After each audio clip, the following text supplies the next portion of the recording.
안녕하십니까.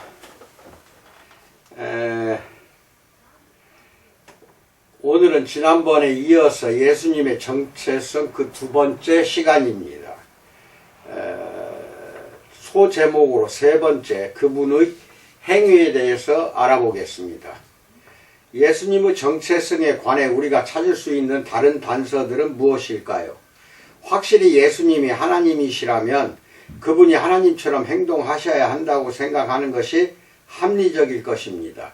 우리는 역사적으로 자신이 하나님이라고 또는 하나님의 아들이라고 주장하는 이들을 많이 보았습니다.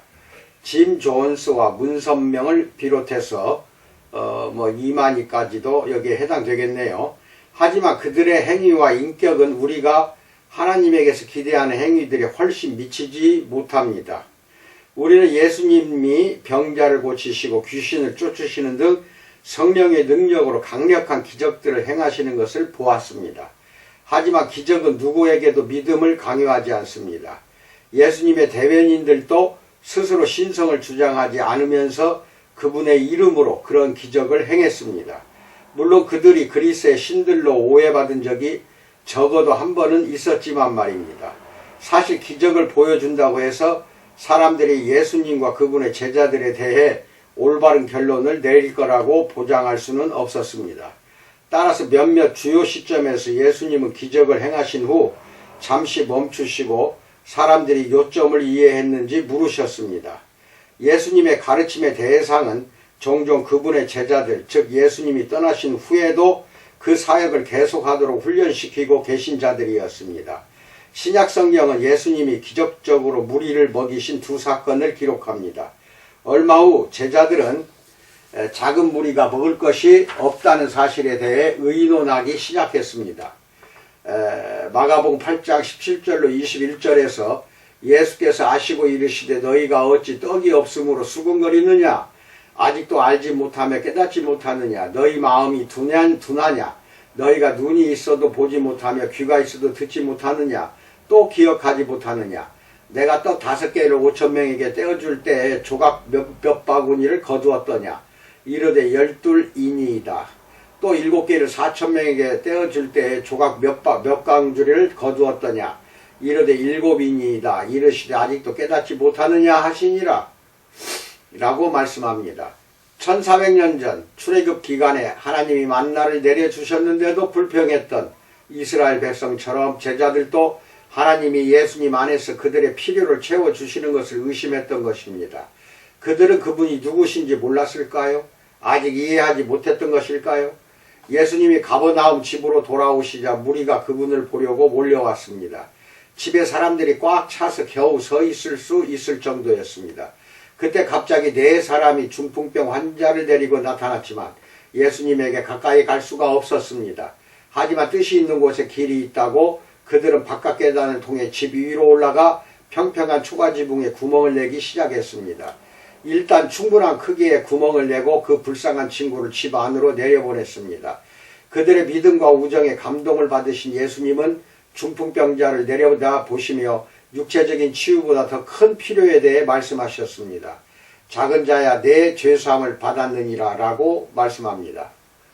서기관들은 오직 하나님만이 죄를 사하실 수 있다고 알고 있기에 깜짝 놀라 그것을 신성모독으로 여겼습니다. 예수님은 그들의 마음을 읽으시고 또는 단지 그들의 얼굴만 보시고도 곧 이렇게 물었던 것입니다. 마가복음 2장 8절로 12절에서 그들이 속으로 이렇게 생각하는 줄을 예수께서 곧 중심에 하시고 이르시되 어찌하여 이것을 마음에 생각하느냐? 중풍병자에게 내 죄사함을 받았느니라 하는 말과 일어나 내 상을 가지고 걸어가라 하는 말 중에서 어느 것이 쉽겠느냐? 그러나 인자가 땅에서 죄를 사하는 권세가 있는 줄을 너희로 알게 하려 하노라 하시고 중풍병자에게 말씀하시되 내가 내게 이르노니 일어나 내 상을 가지고 집으로 가라 하시니 그가 일어나 그 상을 가지고 모든 사람 앞에서 나가거늘 그들이 다 놀라 하나님께 영광을 돌리며 이르되 우리가 이런 일을 도무지 보지 못하였다 하더라 라고 말씀합니다. 이 질문을 들은 자들은 예수님의 정체를 직시할 수밖에 없게 됩니다. 누구든지 자기가 다른 사람의 죄를 사하는 권세를 가지고 있다고 말할 수는 있겠지만 그 주장이 맞는지 확인할 수는 없을 것입니다. 하지만 확실하게 신적인 능력을 보여주면 실제로 그 메시지가 신뢰성을 갖게 됩니다. 예수님이 그랬던 것입니다. 어떤 사람들은 그것을 훼손시키려 했지만 C.S. 루이스의 유명한 3자 택일론법은 예수님이 그와 동행하는 자들에게 메시지를 이해시킬 만큼 훌륭한 선생이었다고 믿는 우리 각 사람에게 대답을 요구합니다. 그리스도는 그가 겸손하고 온유하다라고 말씀하시며 우리는 그분을 믿는다. 만일 그분이 단지 인간이었다면 그분의 일부 말씀은 결코 겸손하고 온유하다고 볼 수 없을 것이다. 간혹 사람들이 그분에 대해 정말 어리석은 말을 하려 할 때가 있다. 그럴 때 나는 그 말을 막으려 한다. 바로 나는 예수님을 훌륭한 도덕적 스승으로 받아들일 준비가 되어 있지만 그분이 하나님이라는 주장을 받아들이지 않는다 라는 말이다. 그것은 우리가 하지 말아야 할 말이다. 단지 한 인간으로서 예수님이 그런 말씀을 하셨다면 그분은 훌륭한 도덕적 스승이 아닐 것이다. 그분은 자신이 삶은 달걀이라고 말하는 사람과 똑같은 수준의 정신병자거나 또는 지옥의 마귀일 것이다. 당신은 선택해야 한다. 이 사람은 하나님의 아들이었고 지금도 그러하거나 아니면 미치광이거나 혹은 더 악한 존재일 것이다. 당신은 그분을 바보 취급할 수도 있고 악마처럼 그분에게 침을 뱉고 죽일 수도 있으며 혹은 그분의 발 앞에 엎드려 그분을 주님과 하나님으로 부를 수도 있다. 하지만 그분이 위대한 인류의 스승이라는 말도 안 되는 소리는 하지 말자. 그분은 우리에게 그렇게 생각할 여지를 남겨두지 않으셨다. 그분에게는 그럴 의도가 없었다. 라고 C.S. 루이스는 말합니다. 서문에서 우리는 폭풍우를 잠잠케 하시는 예수님을 만났습니다. 이제 그 갈릴리 사람이 다시 한번 자연의 법칙을 다스리시는 비슷한 에피소드를 접하게 됩니다. 어느 날 밤에 예수님은 물 위를 걸으셨고 제자들은 몹시 두려워했습니다. 그들은 폭풍우 가운데서 배 안에 갇혀있고 초자연적인 능력이 나타나리라고는 전혀 예상하지 못하고 있었습니다. 그러나 늘 충동적인 베드로가 예수님에게 자기도 물 위를 걷게 해달라고 부탁합니다. 그리고 그는 잠시나마 물 위를 걷습니다. 마태복음 14장 30절로 33절에서 바람을 보고 무서워 빠져가는지라 소리질러 이르되 주여 나를 구원하소서 하니 예수께서 즉시 손을 내밀어 그를 붙잡으시며 이르시되 믿음이 작은 자여 왜 의심하였느냐 하시고 배에 함께 오름에 바람이 그치는지라 배에 있는 사람들이 예수께 절하며 이르되 진실로 하나님의 아들이로소이다 하더라. 제자들은 처음에 의심했지만 그 상황에서 유일하게 논리적으로 가능한 결론에 이르렀습니다. 즉 예수님은 하나님의 아들이시며 예배를 받기에 합당하신 분이라는 것입니다. 그리고 주목할 것은 예수님이 그들의 생각이 틀렸다고 말씀하지 않으신다는 겁니다.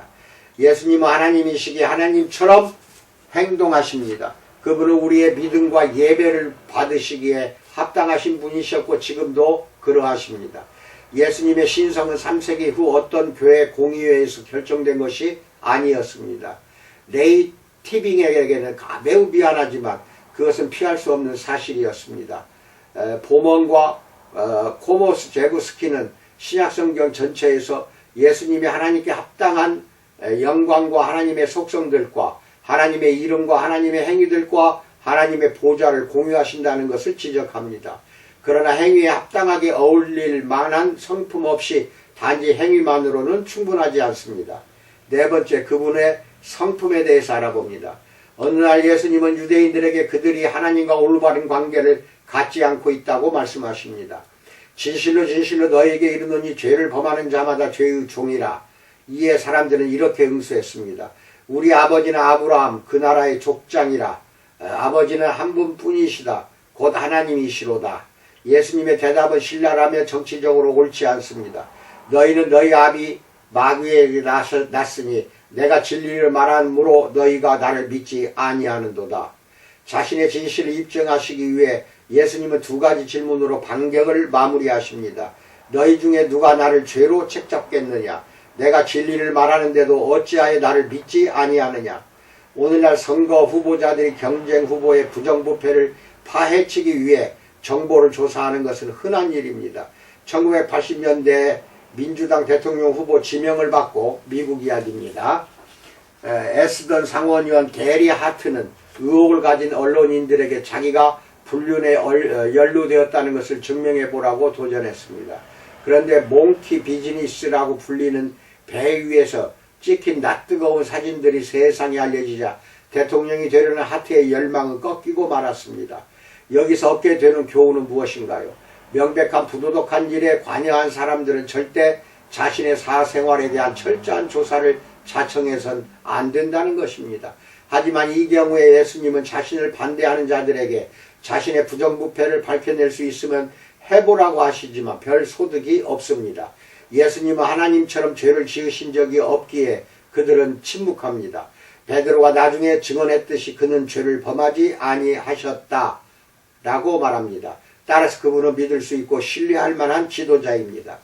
다음에 우리는 예수님의 역설적인 질문을 듣게 됩니다. 마을에서 도덕적이고 매우 저명한 사람이 있었는데 그는 자기가 이해하는 대로 양심적으로 계명을 지키려고 노력하는 사람입니다. 그가 중요한 질문을 가지고 예수님을 찾아옵니다.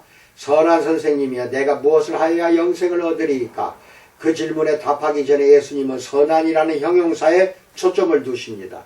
내가 어찌하여 나를 선하다 일컫느냐? 하나님 한 분 외에는 선한 이가 없느니라. 예수님은 이미 자신의 선하심을 사실상 죄가 없으신 것을 당연히 여기시며 오직 하나님만 하실 수 있는 일을 하시는데 여기서 그분의 말은 무엇을 의미하는가요? 분명히 모든 증거와 일치하는 그럴듯한 해석이 하나 있습니다. 즉 예수님은 사실상 자신의 힘으로 영생을 얻을 수 있다고 믿는 이 사람을 일깨우려 하신다는 것입니다. 그 사람은 자기가 영생을 얻기 위해 무언가를 해야 한다는 잘못된 생각을 하고 있습니다. 마치 그것이 사야 할 물건인 것처럼 말입니다. 하지만 여기서 예수님은 그가 그 일을 해낼 만큼 선해질 수 없을 거라고 경고하십니다. 오직 마음이 청결한 자만이 하나님을 볼 것이기 때문입니다. 그리고 예수님은 그 사람이 자기가 생각하는 것만큼 거룩하지 않다는 것을 지적하시는 것 같습니다. 그 다음에 인칭 대명사를 주목해 보십시오. 내가 어찌하여 나를 선하다 일컫느냐라고 예수님은 물으십니다. 예수님은 그 사람의 죄악된 상태를 뚜렷이 부각시키려고 하십니다. 어떤 의미에서 예수님을 단지 선하다고 일컫는 것은 그분을 우리 수준으로 끌어내리는 것입니다. 예수님은 선하시다. 하지만 나도 선하다 라는 것입니다.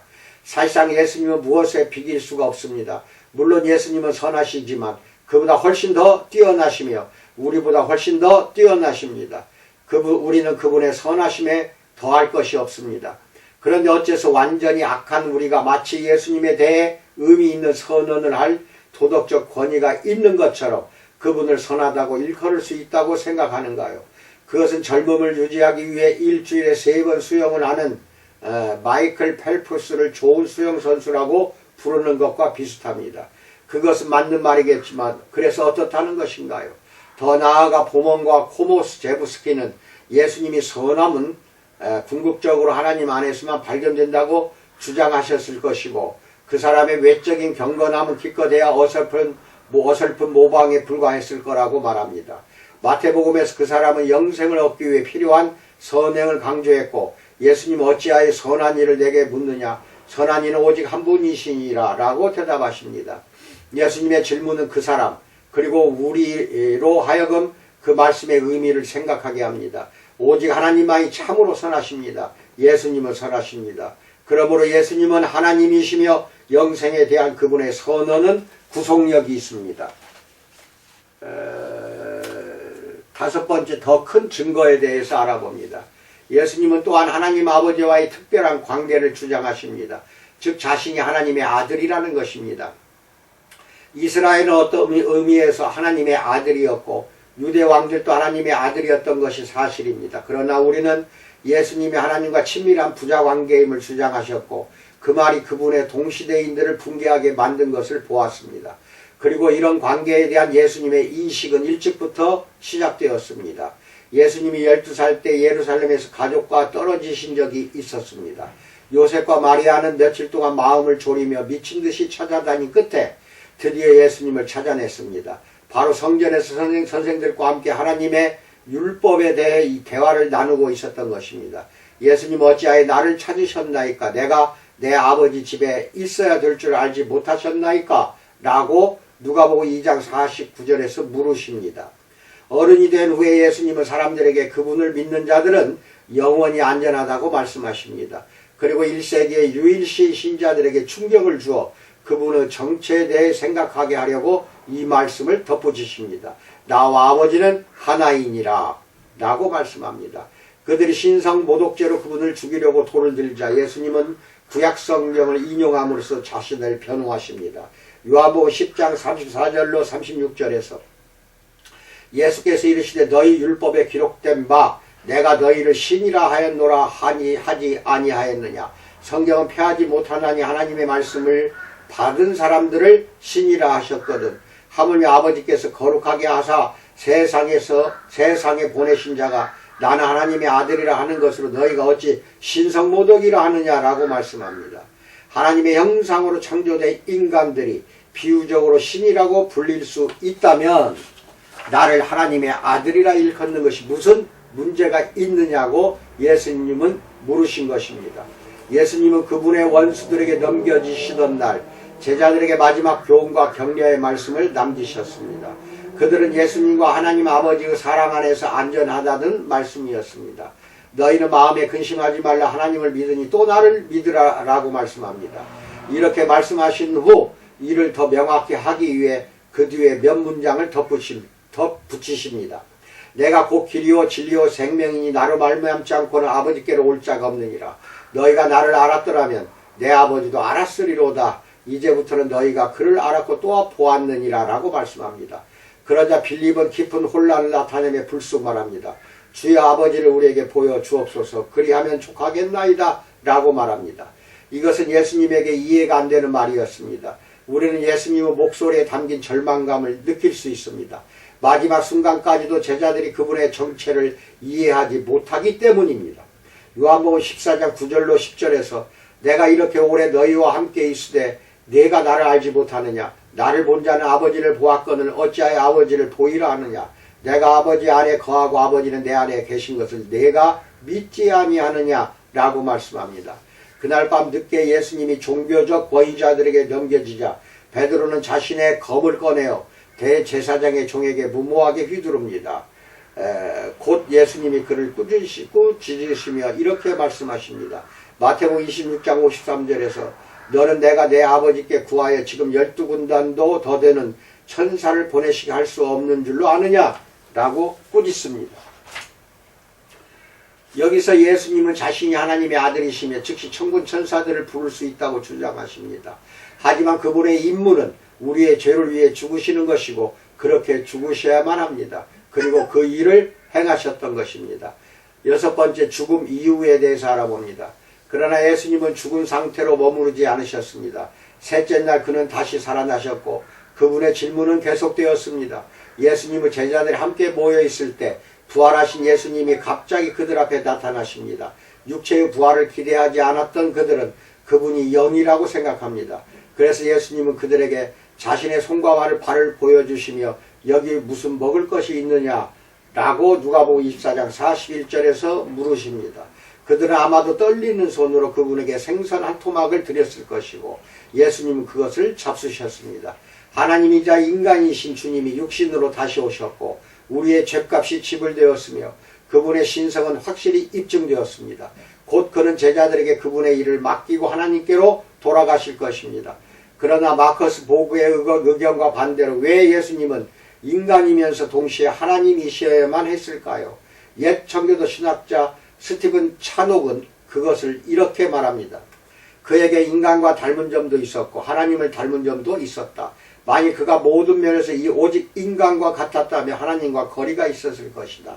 또 만일 그가 모든 면에서 오직 하나님과 같았다면 인간과 거리가 있었을 것이다. 그는 유한한 인간과 영원하고 의로우신 하나님 사이에 참된 중재자이시다. 그는 우리 본성의 연약함에 있어 우리와 가까웠고 완전한 신성을 지니셨다는 점에서는 하나님과 가까웠다. 그는 본질상 하나님과 가까우신 만큼 우리와도 가까우시다.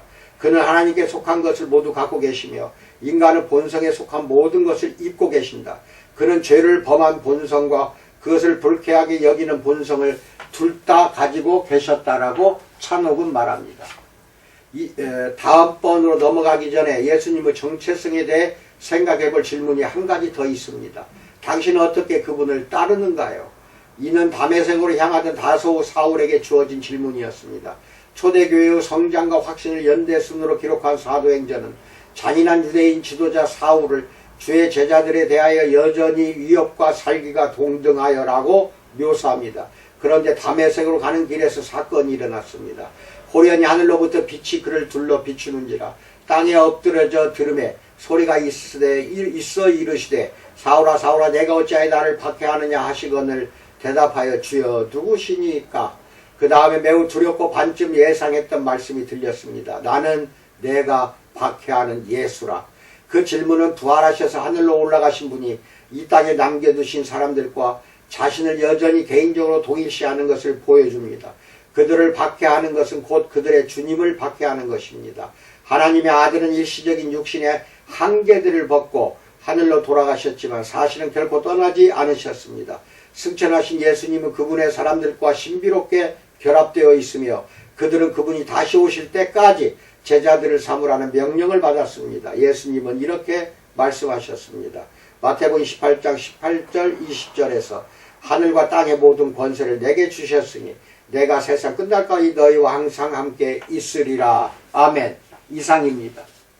두 번에 걸쳐서 예수님의 정체성에 대해서 우리는 깊이 있게 상고해 보았습니다. 이것이 여러분 설교에 도움이 되었기를 축원드립니다. 날씨는 추워지고 코로나는 더 극성을 부립니다. 모든 면에서 예방하고 조심하는 방법밖에 없습니다. 항상 건강하시기를 주님의 이름으로 축원드립니다. 감사합니다.